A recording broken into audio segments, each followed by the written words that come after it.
Morning, church. It's fun because everything's in just a slightly different place. I don't know if you've noticed that we've got carpet now on the platform. Very exciting. And yeah, it's really it's exciting to see God moving, providing for small things. Carpet is aesthetic, yes, but it's going to help dampen some sound in here. I'm sure we've noticed over the last months or so, like the sound has been difficult, so there's lots of things that are going, and the purpose is we just want to be as clear as possible with as few distractions as possible to invite people to follow Jesus, to introduce them to him. So I'm excited. We've been in a series this is week 7, for 7 weeks. That we've called The Rest of the Story, and the idea is this. Every family, big family, small family, every family has like stories about themselves, so it's some kind of family history. Some are warm, fuzzy stories that we kind of giggle at and laugh at. Some are maybe ghost stories that kind of give us a queasy feeling when we think about them. But we all have stories. And so what we've tried to do in this series is pull up a chair to the family dinner table and take a look at some of those stories of our faith family. So the ways that God has worked in the past through our spiritual ancestors. And then take a look at those stories again through a different lens, because God records those stories, good, bad, and ugly, the way that they happened. And then he also shares like his perspective when he retells it later on in Scripture. And maybe the things that like we gravitate to, maybe the things that we feel most strongly are not the things that God is necessarily paying attention to. And so as we are looking at these older stories of our faith family, we also want to make sure we take a look at the rest of the story, how God sees those stories, right? Okay, good.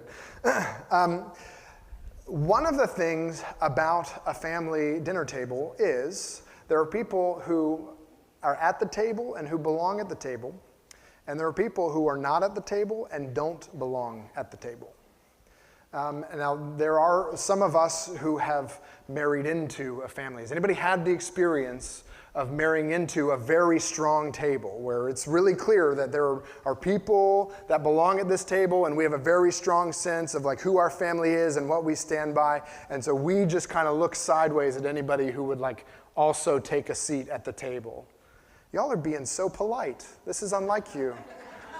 Okay, I'm not trying to start any fights. I can remember stories about a certain in-law who was constantly, annually reminded that they were an in-law and that they had married into the family, that they were not a full-blooded member of this family. And then I discovered that this in-law, who was not a part of the family, had given birth to children who were considered full-blooded part of the family. And I'm like, that's interesting. Because then I also discovered that when a mother carries a child, some of the child's blood stays in the mother's body for the rest of her life. Like she carries her children with her. Some of their genetic code is rotating, circulating through her body for the rest of her life. And I thought, if she has had 2 full-blooded members of that family within her body, then maybe she has more right to sit at the table because she's got double the amount of genetic material that makes a full-blooded member of that family. Is that too much science out the gate? Oh, okay. We're good? Okay, all right. We might need to turn the lights up.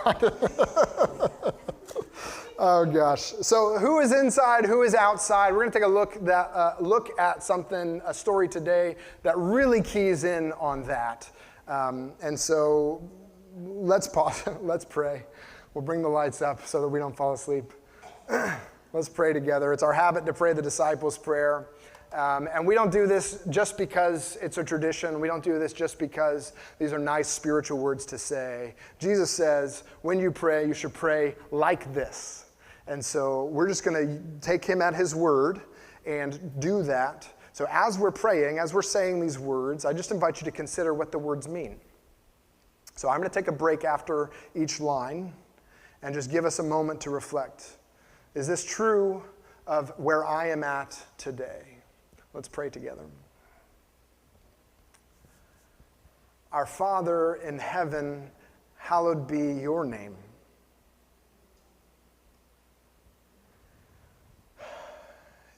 Your kingdom come, your will be done.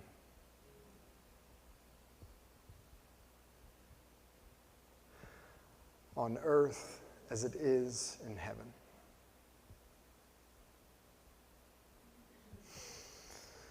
Give us this day our daily bread.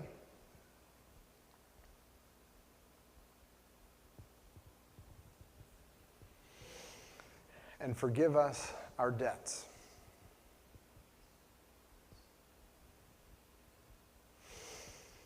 As we also have forgiven our debtors. With their own form of government, set them up as a nation, with a constitution, with laws, with ways for relating to one another, and also like a government that also has land.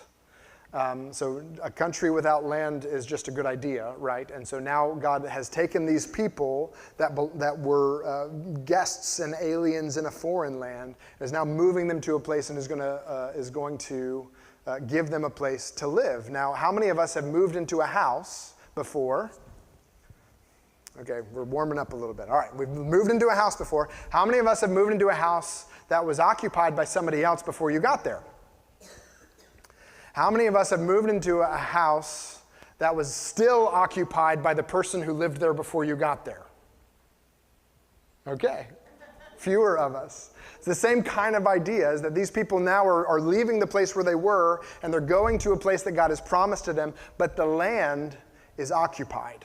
There are people still living in the house. And so God is like, this is where you're going to go. And they're like, yeah, but there's people there, and they're bigger than us. They're stronger than us. They have more military might. They have fortified walls. We have been slaves our whole lives. Our parents were slaves their whole lives. And we've spent a lot of time camping, 40 years walking around in the wilderness, taking care of sheep.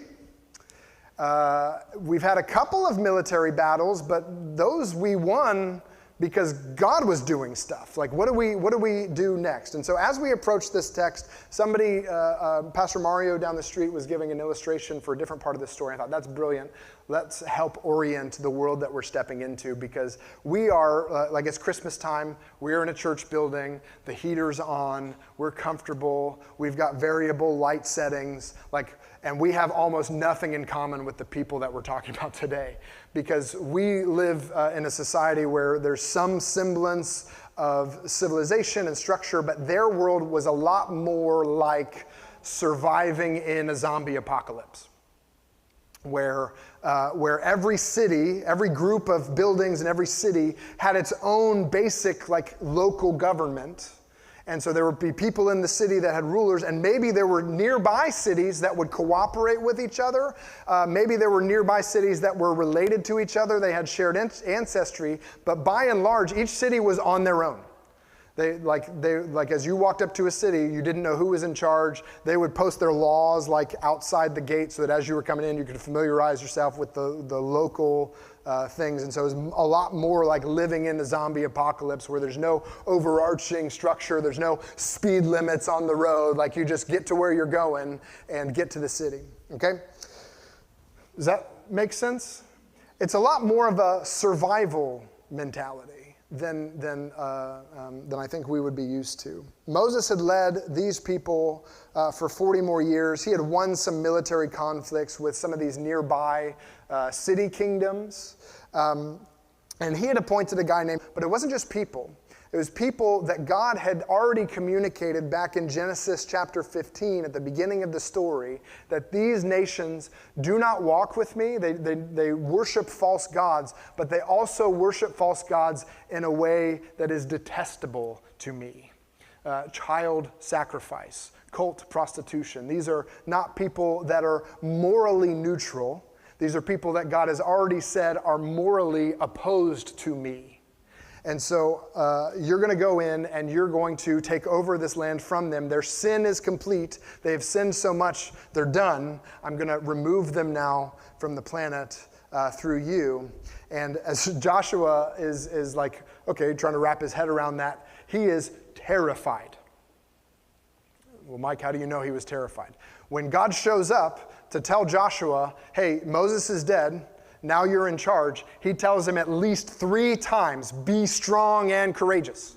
Like when God repeats something 3 times, he really means it. So Moses must be shaken in his sandals because God says 3 times, be strong and courageous, be strong and courageous. And you're going to find your strength by meditating and trusting on what I have already said. Cling to my word. Let the word be your foundation, and that's where you will find the strength to trust what I'm doing. So we pick up the story in Joshua chapter 2. And if you're following along in the blue Bibles, I'll tell you when I get there what page we're on.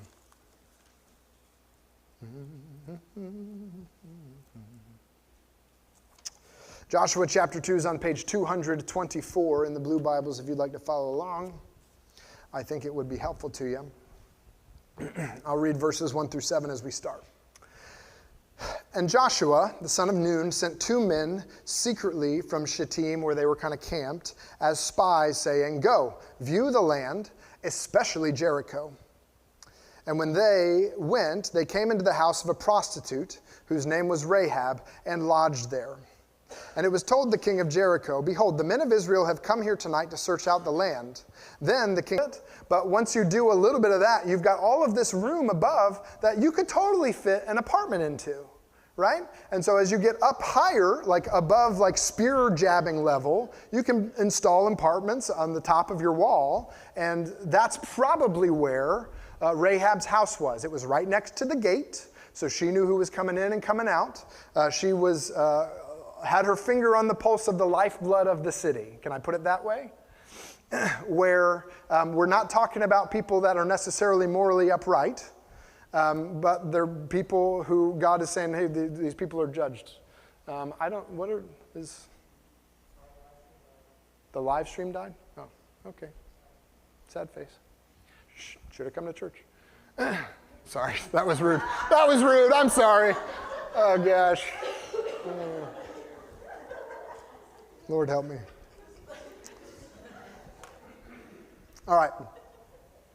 So Rahab probably lives in an apartment on the exterior of the wall. Now, this is a great place to be if you want to know what's going on in the city. Not a great place to be if the city is going to be attacked, because if the whole wall is made out of stone and the gates are made out of wood so that you can open them, the weakest part of the wall is right next to the gate. So you want to be close to the thing, but then when an attack comes, you don't really want to be next to the gate. You want to be somewhere else a little bit safer. But that's probably where Rahab's apartment was. And she hides the spies.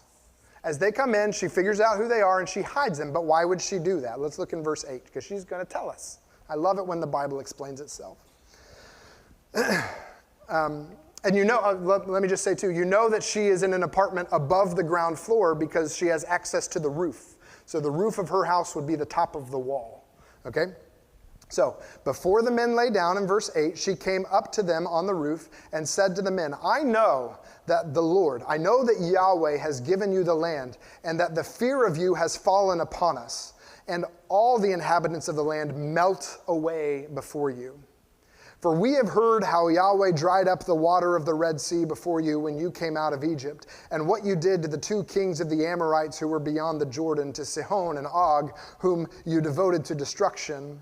And as soon as we heard it, our hearts melted, and there was no spirit left in any man because of you. For the Lord your God, he is God in heavens above and on the earth beneath. Now then, please, swear to me by Yahweh that as I have dealt kindly with you, you also will deal kindly with my father's house. And give me a sure sign that you will save alive my father and mother, my brothers and sisters, and all who belong to them, and deliver our lives from death. And the men said to her, our life for yours, even to death, if you do not tell this business of ours. Then when Yahweh gives us the land, we will deal kindly and faithfully with you. Then she let them down by a rope through the window, for her house was built into the city wall, so that she lived in the wall. And she said to them, Go into the hills, and the pursuers will go into the hills, or the pursuers will encounter you, and hide there 3 days until the pursuers have returned. Then afterward you may go on your way." The men said to her, "We will be guiltless with respect to this oath of yours that you have made us swear. Behold, when we come into the land, you shall tie this scarlet cord in the window through which you let us down, and you shall gather into your house your father and mother, your brothers, and all your father's household.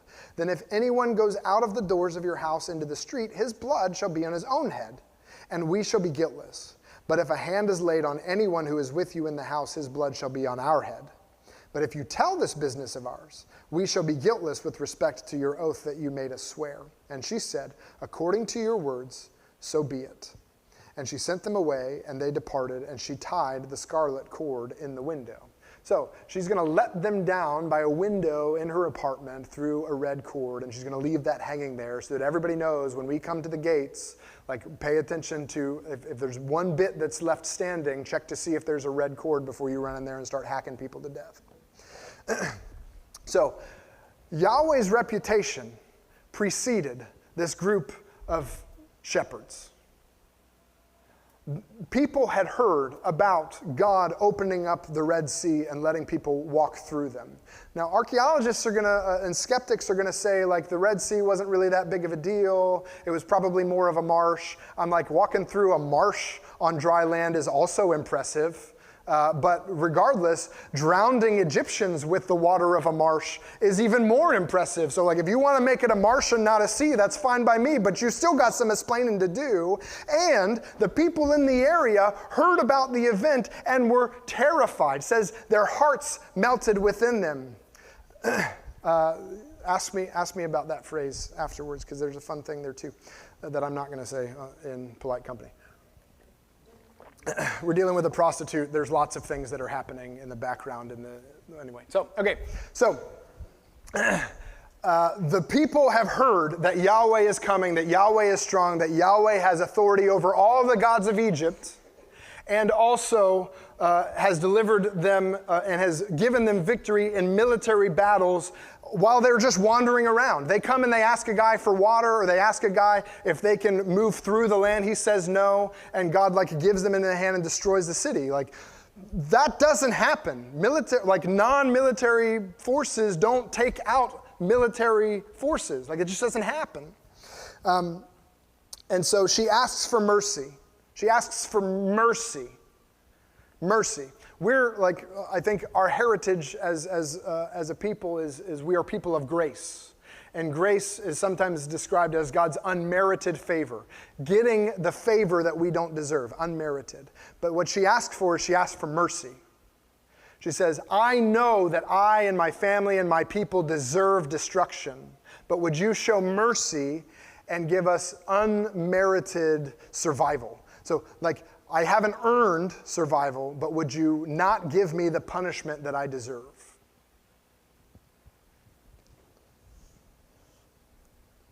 She sees God's work in the world, and she responds with a version of worship. In fact, I would say it's the most primitive form of worship. Because when you see God and his power and you realize, I'm not powerful like that, our instinct is self-preservation. God, would you not destroy me? And that's where she starts. I think she's purely selfishly motivated. She's looking out for her family. She's like, I see that God is coming and he's doing business with people. And so I want to make sure that I'm on the right side of what he's doing, that movement. But often, there's two things you can do with that. You can see God storming in on the horizon. You go, that God's angry. I don't like him. I don't want anything to do with him. Or you can look at God on the horizon and judgment coming and say, oh God, would you have mercy on me? I know that I deserve whatever wrath you're getting ready to dish out, but would you have mercy on me? Are we responding in worship, telling God what he's worth? Are we responding in worship when we hear of God's work?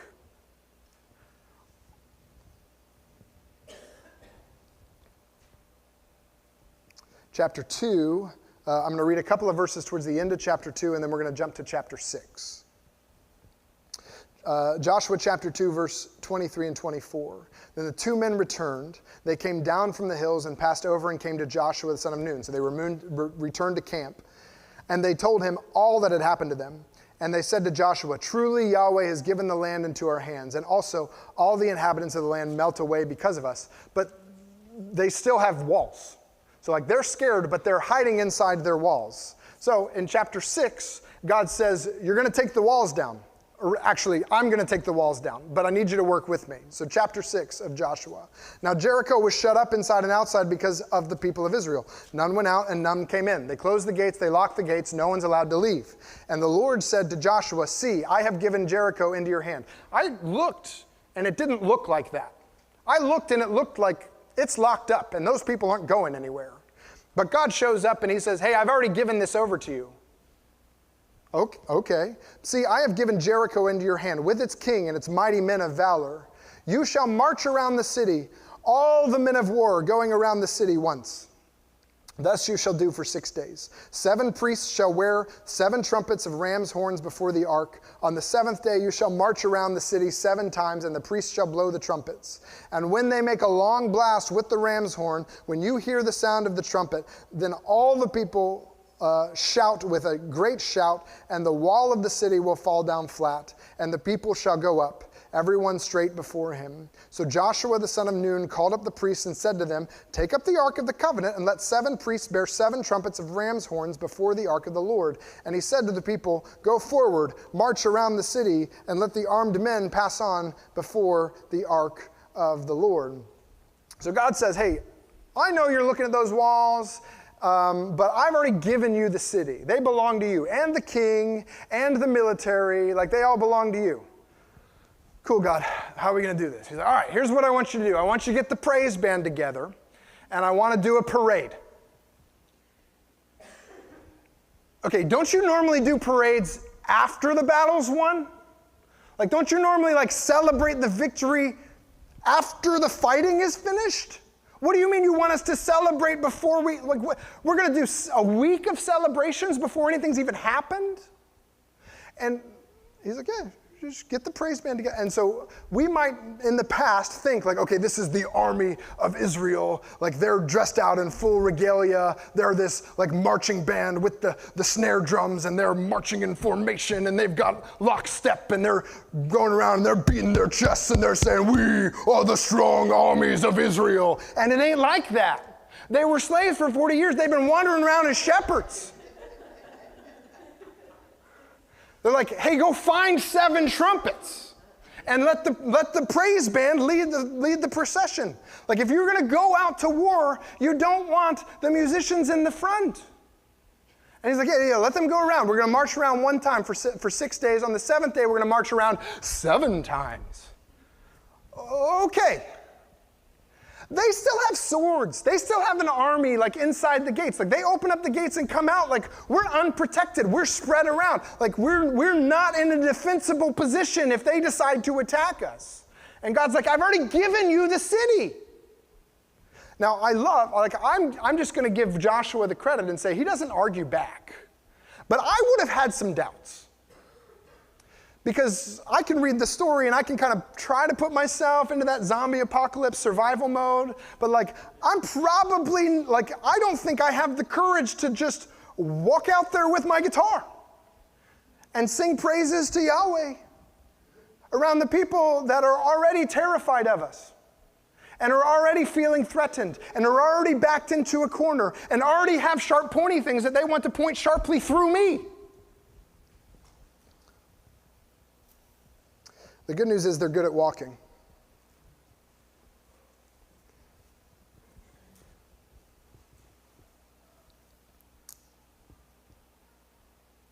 What was it that he said as they were cornered, as they had their backs to the sea, as they were terrified and shaking in their sandals? The Lord will fight for you. You need only to be silent. Shut up and walk. Chapter 6, verse 15. On the 7th day they rose early at the dawn of the day and marched around the city in the same manner 7 times. It was only on that day that they marched around the city 7 times. And at the 7th time, when the priests had blown the trumpet, Joshua said to the people, "Shout, for Yahweh has given you the city.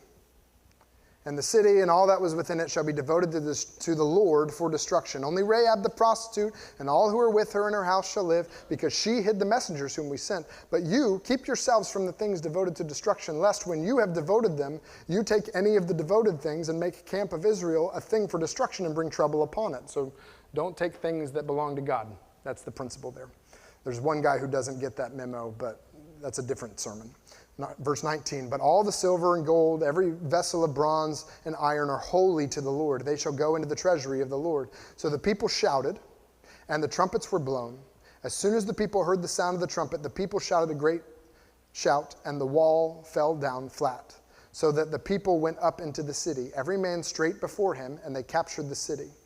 Then they devoted all the city to destruction, both men and women, young and old, oxen, sheep, and donkeys, with the edge of the sword. So they do it. They march around 7 times and then they yell, and God says, "Hey, just leave the stuff." And they go straight up. Like, one of the things is, if you are like doing battering rams on a fortified wall, when the wall falls, it falls into the city. But they walked up as though they have ramps. The walls fell out. They don't do that. Even if you try to figure out the acoustic frequencies of how to destroy a wall with just a shout, like, if you want to get into that, like, the wall still will not fall outwards. And they did. Like, skeptical archaeologists, when they came to excavate Jericho, they were like, "Yeah, we're not going to find anything, blah, blah, blah." And then they're like, "Hey, why are the walls pointed the wrong way when they fell?" I don't know. Maybe it happened the way God said it. Maybe the worship band like led us into a time where we could actually trust what God was saying. When God was saying, "The city belongs to you, I've given it over to you," and we were looking at the walls going, "That doesn't make any logical sense at all."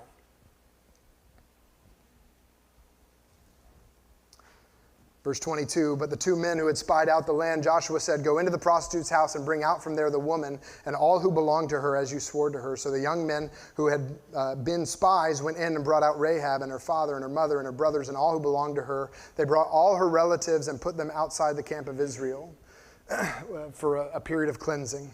And they burned the city with fire and everything in it. Only silver and gold and vessels and bronze of iron they put into the treasury of the house of the Lord. But Rahab the prostitute and her father's household and all who belonged to her, Joshua saved alive. And she has lived in Israel to this day, because she hid the messengers whom Joshua sent to spy out Jericho." So they march, they shout, they devote the city, the first city of the promised land, as first fruits or korban to God, and they save only Rahab and her family, because she has responded in faith and she has responded in worship to a God who was coming towards her. The walls now are ruins, but God has preserved this woman. And I think, as we move towards Hebrews chapter 11, that as we look at the life of Rahab and we look at her choices across the board, we'll see that God uses all of our life to draw us to Him. God uses all of our story to draw us to Him. Let's look in Hebrews chapter 11.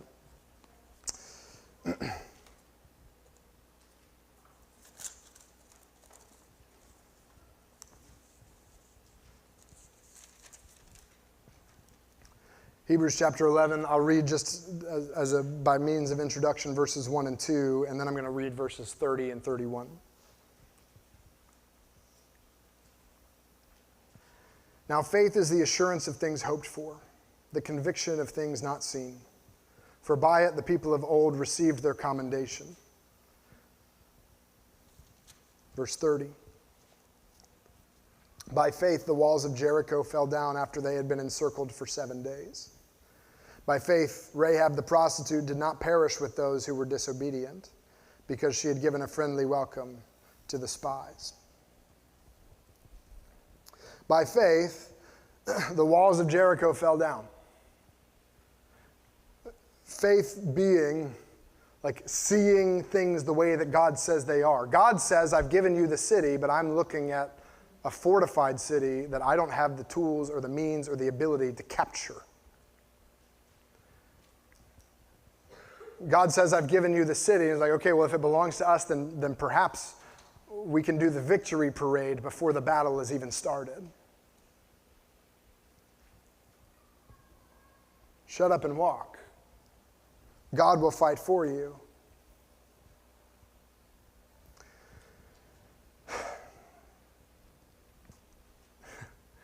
So what advice do we need to stop giving to God? Because the situation on the ground, we have a pretty good picture of, right?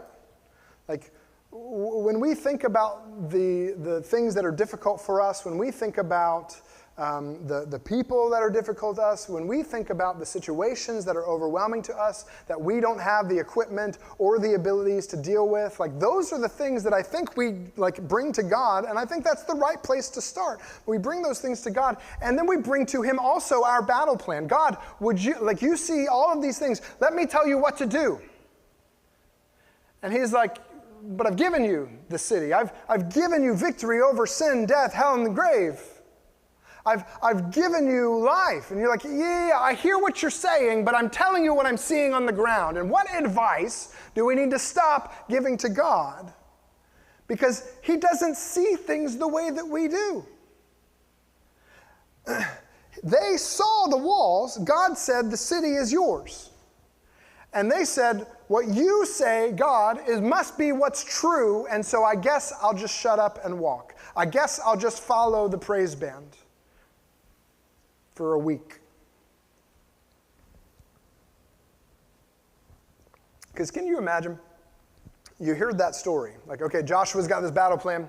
We're going to do a parade. What? And then you see the praise band get up, and then they call your family out of your tent, and you're like, oh, I guess here we go. You got your kids with you. They're like, what are we doing? Like, I don't know, just shut up and walk. Like, be quiet. And you get back to camp, like successfully go around that first day, and you're like, all right, cool, what's the plan tomorrow? Same thing. Like, nothing happened. No, something did happen. No. We got to do it tomorrow? And like day 6, the kids are like, I'm not going. I don't want to be a part of this. Nothing happened in the last 5 days. Why do we got to do this again? Just shut up and walk.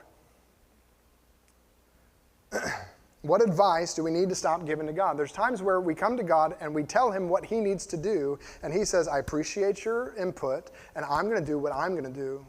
Would you trust me with your problem? Because by faith, the walls of Jericho fell down after they'd been encircled for 7 days. And then by faith, Rahab the prostitute did not perish with those who were disobedient because she had given a friendly welcome to the spies. Rahab knew of God and acted with reverence.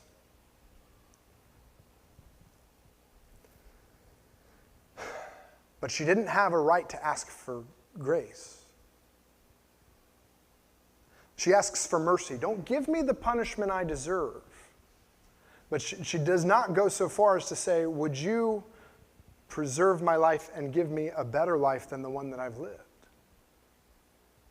She's like, let me just ask for the minimum. Let me just ask for the bottom of the barrel as far as like things that I can get from God. Would you just not wipe me off the face of the planet? Because I can see that you were all powerful and you were mighty and I want to be reverent to you. But she never asks for any kind of blessing. Just would you save my life here? And there's times, or there are folks whose stories I've heard, they're like, yeah, I hear about God, like I hear you church people talk about Him, and I just know that He should wipe me off the face of the planet, and so I just stay away. I don't want anything to do with that. It makes me uncomfortable. I'm not really sure what to do with all of that, and I have baggage, like I have things that I have done, or I have businesses that I have been a part of, or I have a history of things that people have done to me that I have let happen to me, and I feel terrible about those things. And so all I want to do is just ask that God would not give me what I deserve, but that He would just let me be. Don't squash me like the bug that I feel like I am. But God uses all of our life to draw us to Him. He brings Rahab into like he sees her response of faith and reverence and worship, and he says, you now belong to my family. The land of Canaan was full of pagan idolatry, and she was just as guilty as every other neighbor. However, she approached. She said, God, would you just give me mercy? But can I tell you, we're doing the rest of the story, and we're almost done with this series, so can I tell you the rest of the story? Is that okay? I don't have a chart for you, but I do have a genealogy. But it's going to be cool. Let's, just real quick, we're going to flip to Matthew chapter 1. Now, as people were like putting together and compiling the writings of the New Testament, there were a number of different orders. Like the books didn't always end up in the same order. Some people would arrange it, like ours are kind of arranged by length a little bit, but not really. They're kind of shuffled around. And so you can have the same books of the Bible in different orders, but there's one book that was always first. In every list, every time somebody put together all of the things of the New Testament, they always put the book of Matthew first. So as we look at the Hebrew scriptures and we take a step into the ways that Jesus has fulfilled, they always start with these verses that really just make us cry with boredom, unless we're paying attention. Matthew chapter 1. I'm on page 1007 in the blue Bibles. Matthew chapter 1. The book of the genealogy of Jesus Christ, the son of David, the son of Abraham. Great, I love genealogy. I love my quiet time when I get the genealogy, these names, I just love them. But we know these stories. If we've been through the last 7 weeks, like these names will be familiar to us. We know the stories behind. The rest of the story is recorded here. Abraham was the father of Isaac, and Isaac the father of Jacob, and Jacob the father of Judah and his brothers, the 12 tribes. Great, sweet. And Judah the father of Perez and Zerah by Tamar. And Perez the father of Hezron, and Hezron the father of Ram, and Ram the father of Amminadab, and Amminadab the father of Nahshon, and Nahshon the father of Salmon, and Salmon the father of Boaz by Rahab, and Boaz the father of Obed by Ruth, and Obed the father of Jesse, and Jesse the father of David the king. There's 3 women mentioned in this part of the genealogy. Tamar's story is probably one of my favorites. It was part of the story of Joseph that I couldn't get to. But here too, we also have Rahab. Just a list of men, and there's 3 wives that get mentioned, and Rahab is one of the ones who is mentioned in the line of King David, which, like, that's a nice story. Like, she at least, like, becomes a part of the family, and then she gets to be the great-great-grandmother of a king. Like, that's really, really cool, except that wasn't supposed to happen. They're going into an occupied land to kill all of the people because they have been sinful and opposed to God. God says these people deserve destruction. But every time God tells you what he's getting ready to do, all the time before he does it is an opportunity for grace. And I don't think she asked for grace. I think she asked for mercy, but God showered his grace on her, that he would bring her into a new family, that he would give her a new life in the people of God, and she would bring her into a lineage of King David, which that's kind of neat. But if you don't know, David's the great-grandfather of Jesus. And that's why we're here. Like I said from the beginning, the reason we gather this morning is because Jesus is the one who is doing the work in the world. Like Rahab is part of Jesus' genealogy. And doesn't that touch something? Who doesn't have baggage? Who can't list a reason as long as their arm of all of the reasons why God should not include you? Why the best that you can ask for is not to have the destruction that you know you deserve. But God uses all of our life to draw us to him. all of Rahab's experience growing up, all of the family that she grew up in, the ways that she conducted her business, the things that had happened to her that led her into that lifestyle, all of those things, when she saw God coming across the threshold towards her, she responded in reverence and worship. And God used the broken things of her life to draw her to Him for the benefit of us.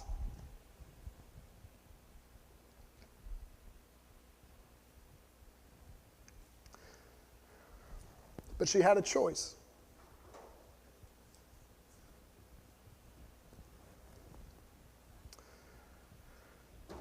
She saw God coming, and she asked for mercy. And the people came in and wiped out all of her friends. Like everybody she ever knew, anybody she ever did business with, everybody who lived in Jericho, all of her neighbors, they're all gone.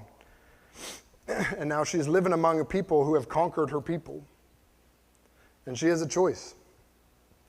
What do I do? How do I relate to these folks? There's times where God gives us deliverance, but then we're just like, yeah, but I can't hang with the people that you're working through. Rahab embraced the family that God had provided for her in her new life.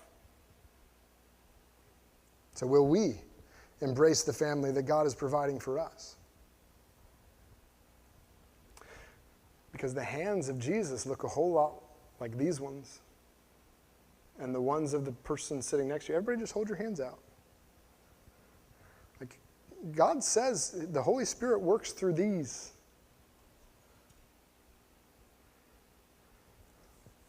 No holy water required, like just these ones.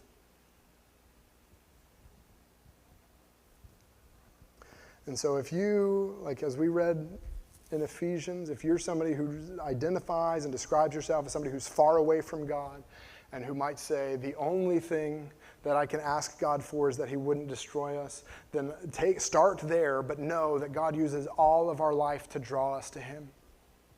And there is nobody who is so far away from God and so isolated from the things that God is doing in the world that He will not only give mercy to those who ask, but also shower them with the grace through His Son Jesus.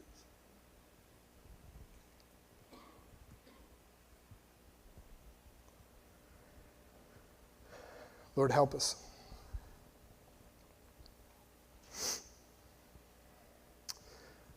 We have an adversary whose full-time job is to bring to mind all of our failures, all of our sin. And there's sometimes where it feels like he's just beating us over the head with all of the ways that we've done wrong in the past, all of our compromises, all of our failures. And he would convince us that we are unworthy of God's mercy. And I thank you that as we have an accuser, the only confidence I have to point out that spiritual reality is this: that you have provided an advocate, that through Jesus, you don't just come and argue our case. You don't just come and give excuses for us. You don't just come and rationalize our sin, but you come and declare that it is washed clean because you have suffered in full and tasted the depth of the destruction that we earned for ourselves.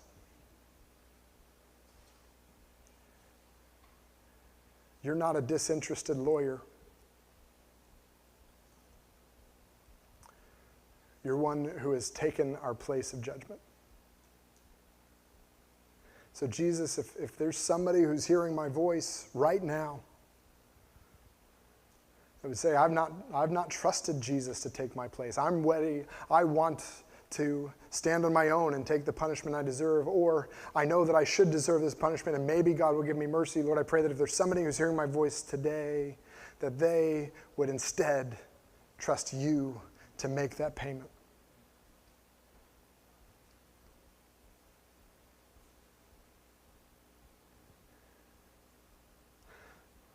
And for those of us who maybe made that decision for the first time a long time ago, Lord, would you help us even today to be trusting that you have paid it all?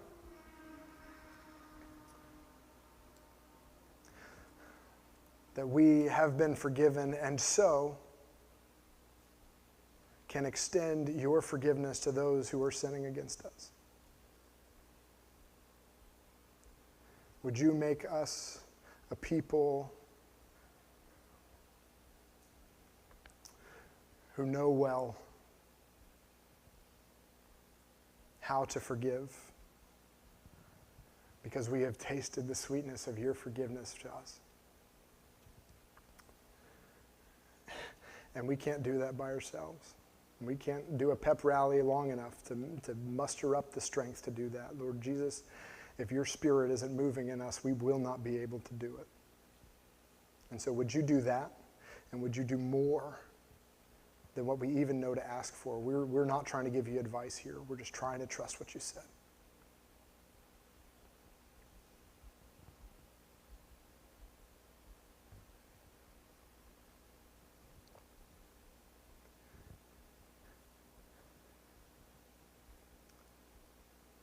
For your glory, Jesus. Amen. Here's a couple of questions that we've kind of visited this morning. We'll take some time to reflect on them before we go. But kind of wrote them so that we could ask them of one another. The easiest person to lie to is yourself. And so sit down with some other folks who are trying to follow Jesus this week and maybe share a meal, extra cookies. Speaking as somebody who has ripped 2 pairs of pants this week, just eat the cookies. But also ask, how are we responding in worship when we hear of God's word? Ask these questions of one another. Wrestle with the answers and meet with Christ in the normal parts of the week. For right now, let's just take a few minutes and reflect on how God's speaking to us today.